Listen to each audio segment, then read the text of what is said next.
So how's it going? Going well, thanks. Excellent. Thanks for doing this. I really, really appreciate it. And I met you because of SKWIM. We were just talking a little bit. I met your partner, Kevin, at the NDPA conference in, where was it? It must have been the one before Pittsburgh. That was Arizona. I think you went out there. And it was your partner, Kevin, right? That's what you were saying? That's right. So I thought it was you because I'm terrible with faces. But yeah, I remember he was talking about SKWIM. And SKWIM's a pool game, and it's really cool. I think SKWIM is really neat. Yeah, so you can play SKWIM or use a SKWIM disc in a lot of different facilities. It doesn't need to be in the pool. You know, you could do it on the beachfront, or you could do it in a lagoon, or Kevin plays it outdoors in a lake. So there are some boundaries and such. So, but it's mainly a pool game. That's where most of the people do their swimming. So we're really trying to promote the game of SKWIM, and then with that comes a lesson program and a way to better engage the community. I work a lot with public school kids and city kids and recreational type pools. So we're doing a lot of SKWIM games, but then it's really a way to build up aquatic fitness and get the kids strong and safer in the water. And we always try to tie in some themes with regards to water safety and aquatics. If you swim in a pool all the time, you don't know about rip currents and things like that. So can you explain how SKWIM works, the game? Sure. The game's a lot like ultimate frisbee in the pool. Right. And there's two teams, no contact. It makes it a good game for older kids and younger kids or adults. There's you pass a lot of quick passing. We play with camper rules, so a player can only hold a disc for 3 seconds. So they accept the pass or reach for it and grab it, and then they have to throw it right away. So there's a lot of passing and teamwork involved, and we use that for sportsmanship as well. But then you generally throw the disc, and it skims along the top of the water. The bottom is hydrodynamically with lift, so it goes like an air hockey puck. It's real fast. And the bottom presses the disc sort of against the water. So it's a little bit like water polo, but way easier. So it's easier to grab, easier to move. You can play in deep water, or shallow deep. We put fins on the kids so that it keeps the speed of the game up, but it also helps with the swimming ability.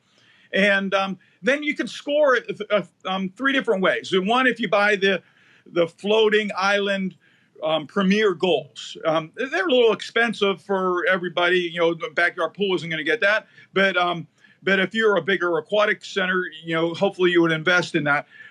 Some of the schools have done that for phys ed. And then another way to score is just throw it in the gutter. We call that slot style. And depending on the way the pool is set up, some pools have a nice big gutter. The disc goes in there sort of like a hockey goal. And then a third way is to play like ultimate frisbee with an end zone. And generally with a swimming pool, it'd be from the backstroke flags to the wall, that end period, you pass it and the teammate would grab the disc, lift it up. That would be, a point or a touchdown. So it's a very flexible game that can be played a number of different ways.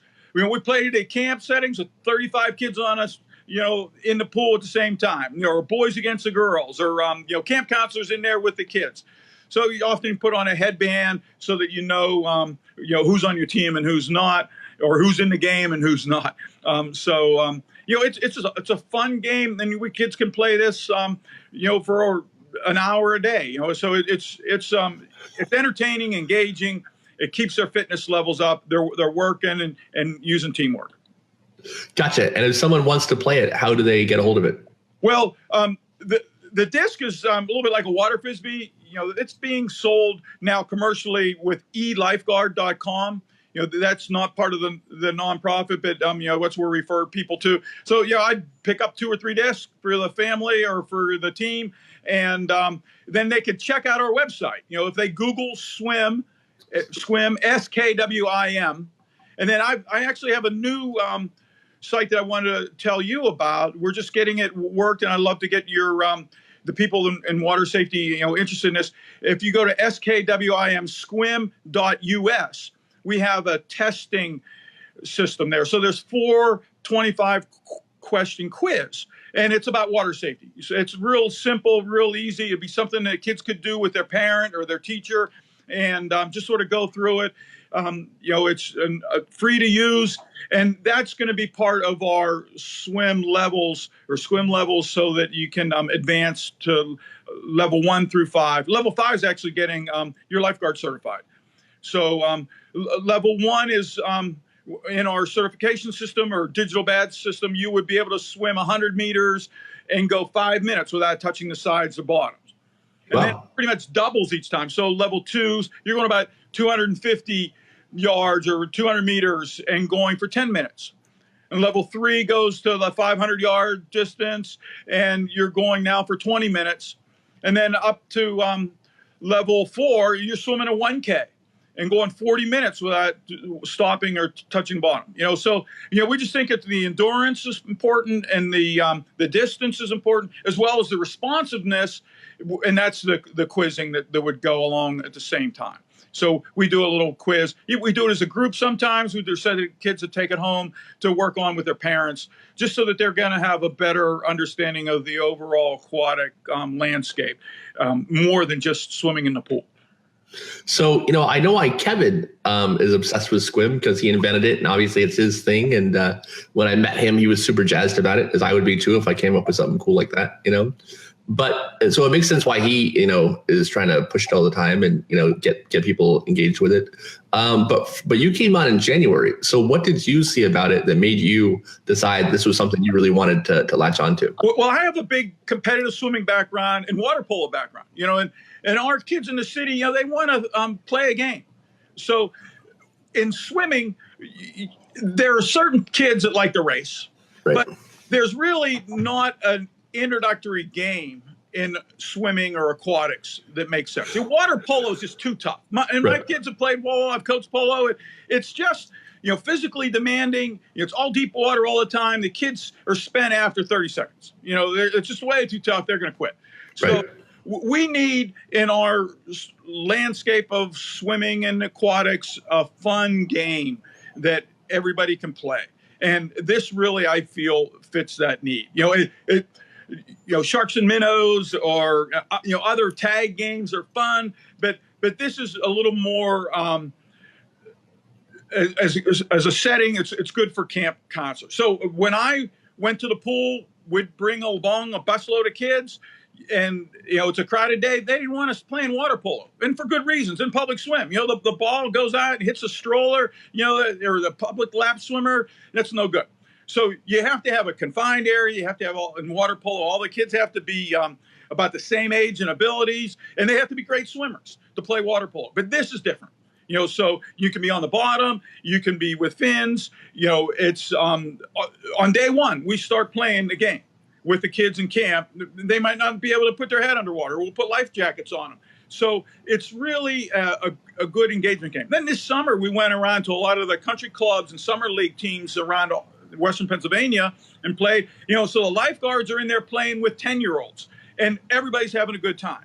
And, that's things like that would not happen in water polo or even a race. It's sort of like not fair, to have a big kid race a little kid, so racing is important, but, gameplay is important too. And I think this fills the need for the gameplay that will help, drive more people to the pool. Yeah, I mean, we all know that it's a lot easier to exercise and do something, physically engaging if there's a game aspect to it, right? If you can gamify your fitness, then you can, really increase your levels of engagement, how long you can go, all those things. I think there's a bunch of studies on that. Definitely, yeah, and it's just fun, So, and when we put the endurance factor in there, the kids will swim a little bit, but then it turns into a wrestling match. Now, hey, let's play SKWIM. Let's really build up our capacity to swim for more minutes, more distance, be stronger in the water. So you come from a coaching background, right? That's right. How long did you coach for? So I've been coaching since 1976. I spent 9 years in college settings, a lot of club swimming. I've coached in 4 or 5 different states. We published some magazines and some articles and some books on coaching too. So, go ahead. And what made you decide to get into that in 1976? It was a job. It grew out of the lifeguarding. And, I just love the water. I love sport. And I actually had some awesome mentors when I was young in my career. So some people took me under their wings. I was able to be their assistant coach. I went to Ohio University. The head coach there, helped me, tremendously. I was the assistant coach, so I would help with the team. I really fell in love with the sport and all the, the benefits that swimming provide. So I've just sort of been able to make a career about, swimming and publishing and doing community things and doing some outreach. Nice. And so what's the nonprofit you were talking about? So there is a nonprofit. It's just at the incubator stages, SKWIM USA. And we're, trying to evangelize, the activity, the sport, the water safety parts. And so we're working on some programs that we could go out and introduce it to the coaches at clinics, or to introduce it, at teams, or have some competitions. So we're trying to interact with a lot of, recreational type settings that might like to add, more spice to their programs and offerings, and then call me. We'll try to maybe set up a demo game in your area, or, we'll work with you on the phone or with our, utilities and help you get the confidence so that you can start doing this. Even with playing lifeguard training, is like an awesome SKWIM activity. Hey, once a week, lifeguards come together. We're going to have a staff meeting. And also we're going to do some fitness, and by the way, let's play SKWIM. And then that would be a great way to introduce SKWIM, to your community, that has some benefit for your staff, for, your water safety, environments. So I know kind of what Kevin's plan was when he was, and I'm sure he's still involved, right? Obviously. Yeah, definitely. Yes. Yeah. So, but I'm sure that when you came on in January, you had some new ideas where you wanted to take it. Well, yeah, I think the competitive swim areas are in a bit of a crisis. There's a big turnover. Kids swim for a while and then they drop out. Right. And, once they get older and they're really hooked, those are the more elite senior swimmers. They stay with a few years, but there's a lot of churning where kids age 10 and 11 might swim for a season or a couple months and then they quit. So I think there's a future to get competitive swim teams playing SKWIM as part of their regular monthly schedule. Recovery days, of course, but also just to bring a friend to practice day and to get some parents and guardians and mentors and even the coaches playing the game and interacting with the kids. Because, you can swim another hour, but, if the kids would look forward to playing SKWIM maybe every other Friday as an activity, or maybe after the meet, we all go back to the pool, we'll take out the lane lines, and we organize some SKWIM games. So, the next year or so, I want to get to the heads of the swim coaches that, hey, this game is a viable community activity for outreach, for your team's kids, and also for for your lesson program and for other activities that could happen around the pool. So then I think we can retain more kids in the sport. And maybe we can even get some of them to play water polo when they get to be older, like college age and such. So I'm excited about reaching swimming teams as one of my prime efforts in the months to come. And you still coach? Yeah, so I'm coaching in this city here. It was a girls' school where I coached last year too, and we're doing some programs here in the city. And I'm also excited. I'm going out to 4 or 5 different community standing gigs. So every other week we'll be going to Moon Township and to Mount Lebanon and to South Park and to Chartiers Valley, and we're using SKWIM as an avenue to just to have some good community fun recreational things. And those swim teams have allowed me to come in on a regular basis throughout the month to play with the kids and to have a different type of practice. And how has SKWIM gone with the kids that you coach personally? Yeah, it works. Everybody likes it. Everybody's in the whole time. And, there's people, just I think enjoy the gameplay, and so we would have the kids for 3.5 hours in the afternoons for 27 days in the summer, and that's a long time to swim. Yeah. So sure, we would do a little academic stuff, and we would do some talking and storytelling and safety issues, but then when we get into water, there'd be a little bit of a lesson, and then it's gameplay. And after the first session, people are enjoying it. They're able to be productive. They're able to help with their team, and we are able to escalate it. And the play gets much more refined, much better. Kids get roles in their teams. The boys and girls are in there together. So, it's just a lot of fun. And so, we can turn to SKWIM, every day for a month and still find ways to get the kids really engaged and jazzed up about swimming. And they're working hard. That's awesome. So tell me about the Create Literate Olympians Here campaign. Yeah. So the publishing background of myself is, I just think literacy is important, and reading, reading about, the old days of swimming, or reading about the superstars, or reading about, the new things. So I've done a lot of publishing. We take a lot of photos and videos of the kids, in the gameplay, but then we try to document what they're doing. Hey, you did a nice float, or you did a nice streamline. Let's take a picture of that. Let's put it on a wiki page or a website, and then let's have that serve as a bit of a textbook, so that other kids later could see how you did it and how they could do it too. So we'll invent new moves in the pool, or have a fun time. Who can do 3 somersaults in a row? Let's videotape it. You get the camera out. Everybody's on the best behavior. Everybody's trying their hardest. We take a couple of them, put them up into a textbook. It's sort of an e-record type thing. And then, the kids feel proud about their accomplishment, but then they're also learning, well, how did you do that? How does the web, work with the video and work with the text? And then we always have asked the kids to do a lot of, creative writing, or, verbalizing. How did practice go today? Here's a clean sheet of paper. We have some Android tablets. The kids are sort of working on expressing themselves and being more literate, as we go.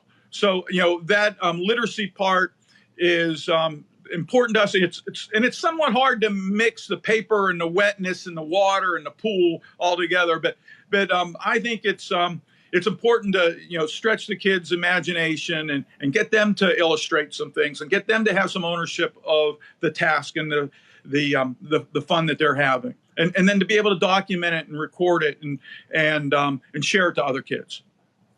So you came from a publishing background originally?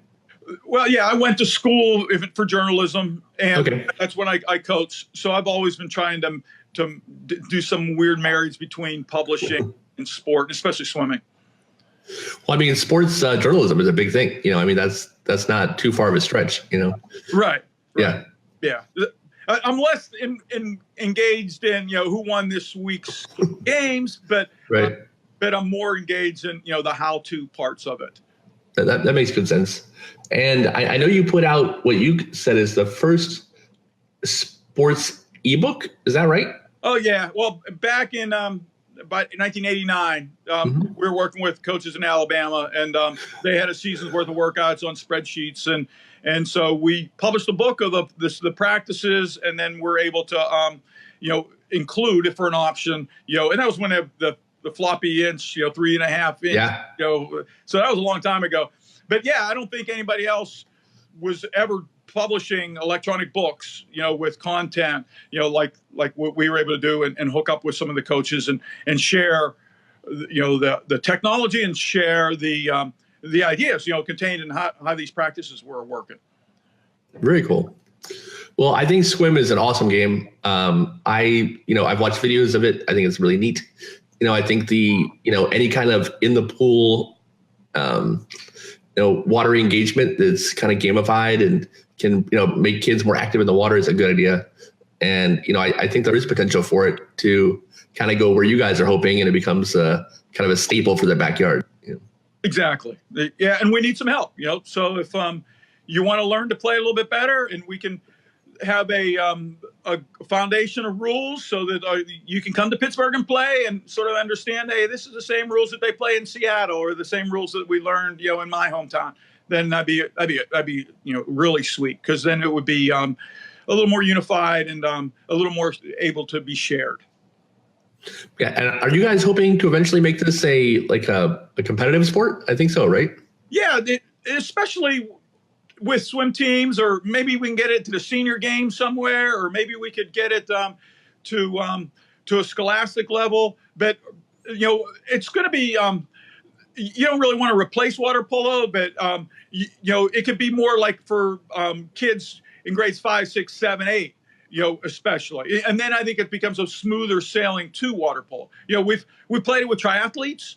So we'll have a triathlon, open swim type practice. And then, okay, now we're going to put on the headbands and we're going to break up into teams and we'll play a game of SKWIM. And it sort of then it becomes a little bit of an endurance game. But the triathletes love it too. So, I could see us doing this at a lot of different venues, sort of as an add-on activity.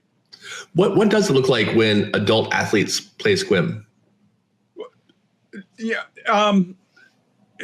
Often, a lap swim is just people come in, they stay in their lane, they hardly socialize, unless they get grumpy because somebody got in their way, but this is wide open, it's friendly, it's social, it's, but there's still all different types of players, right? There are some people that are going to be, getting it right away, but it's, I like it's for the, it's a social impact game. It's you're making friends, you're talking to people, your head is up, you're passing, you're just having fun, and it's not, so stressful, but it's still a good way to enjoy themselves and to pull out afterwards. So yeah, there are some definitely in certain cities they'll play, bocce, or they'll play kickball, or they'll play, other, flag football and softball leagues. I could see this being a game, that especially the young professional groups in towns and cities across the country, could maybe say, hey, we got a pool over here. Let's make it an activity. In our city, we have a group called Pump, and they have a Pittsburgh Sports League. So, we've attempted to try it with them, but maybe this next summer when we have a few more friendly pools where the equipment's always established, we could keep the pool open for an hour or two and have an ongoing league that would be for SKWIM. I'd be curious to see what high-level SKWIM play looks like, really, elite, we'll call it, with, people who are athletic, who swim well, who know the game, that'd be interesting to see, Yeah, in a certain way, I'm more interested in getting, the masses doing it. Right, yeah. And here we are in Pittsburgh, it's starting to rain because of Florence's, aftermath. There are 35 million people on flood alert, in our part of the country, So, geez, if you can't swim 200 yards, you might need to do that, with your family, to be safe, So there's just on one hand, the elite levels are sort of fun and glorified, but I'm trying to make SKWIM the base of the pyramid, something that's going to get kids excited to go back to the pool and to keep going back to the pool and to play further and longer. No, that makes perfect sense. I love Pittsburgh, by the way. I went up there for the NDPA planning for the conference, and I don't know what impression I thought I had of it, but what it ended up being was so much better. When you come out of that tunnel, through the bridge, and I think it was nighttime, and you see the whole city. Amazing place. Not as old as I thought it was. Amazing food. I was just a big fan overall. It's a really cool town. Well, thanks. Yeah, we're proud of our city. Come on back.